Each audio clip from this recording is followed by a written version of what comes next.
Okay, welcome SBR Studio Pixel. Leo tutajifunza namna bora kabisa ya kutengeneza frequency separation retouch. Kwa wale wote ambao hawajui kutengeneza frequency separation retouch, sasa tutazamani hapa ili tuweze kufanya kitu kizuri. Leo nitaelekeza jinsi ya kufundisha na kutengeneza action ya frequency separation retouch ya 16 bit. Okay, moja kwa moja nitakuwa katika eneo langu la action.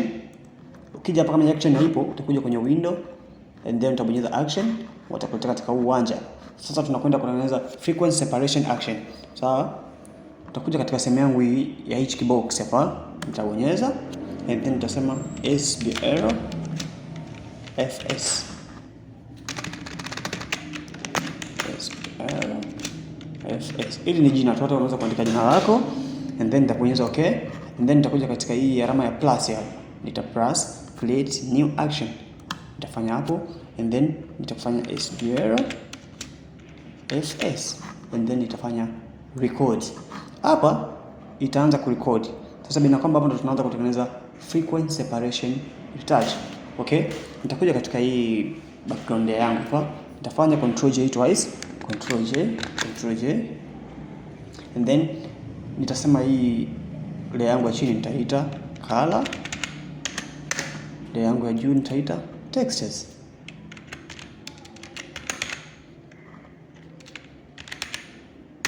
And then nitakuja katika ile yangu ya color, nita-select and then nitazima textures.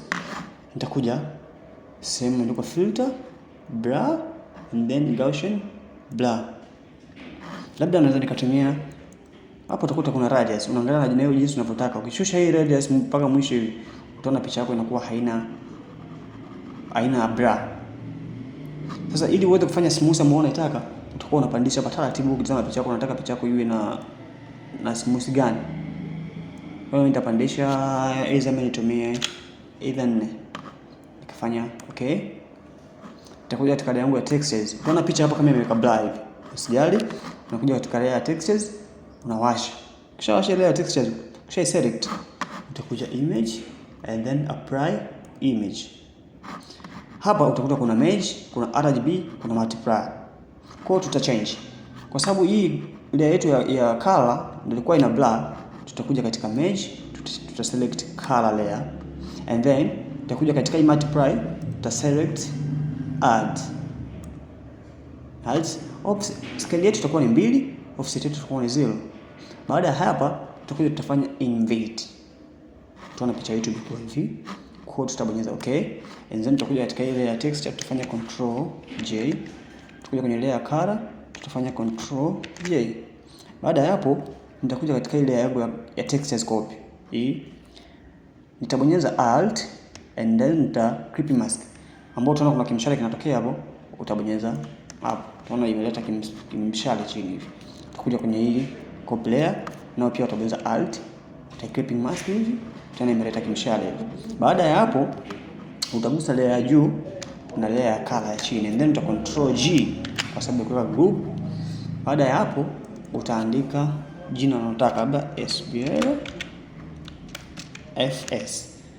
Okay, sijari. Unaona picha imekuwa hivi. Utakuja hapa katika layer yako ya textures hii. Sorry, nisahau kubadilisha. Ukija katika layer ya textures, utakuja katika normal and then utafanya linear right. Utaona picha imerudi kama ilivyokuwa awali.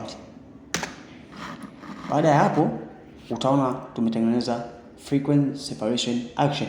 Hivi ndio jinsi ya kutengeneza frequency separation action. Kwa hiyo nitakuja nitafanya hapa stop. Nikifanya hapa stop, nitakuwa tayari nimetengeneza action yangu hapa SBR frequency separation. Kwa hiyo utakuja ili uone kama inafanya kazi au imekaa vizuri, utakuja utadelete, fanya delete. Utakuja katika ile yako hii ya SBR FS, utabonyeza hapa sehemu ya hichi kimshale cha play, alama cha play, utabonyeza hivi, utaona yenyewe inakuja inakaa hapa. Kwa hiyo kazi yako itakuwa ni set brush yako na kufanya retouch. Kipindi kijacho nitaelekeza jinsi ya kuset brush na kufanya retouch. Asante sana.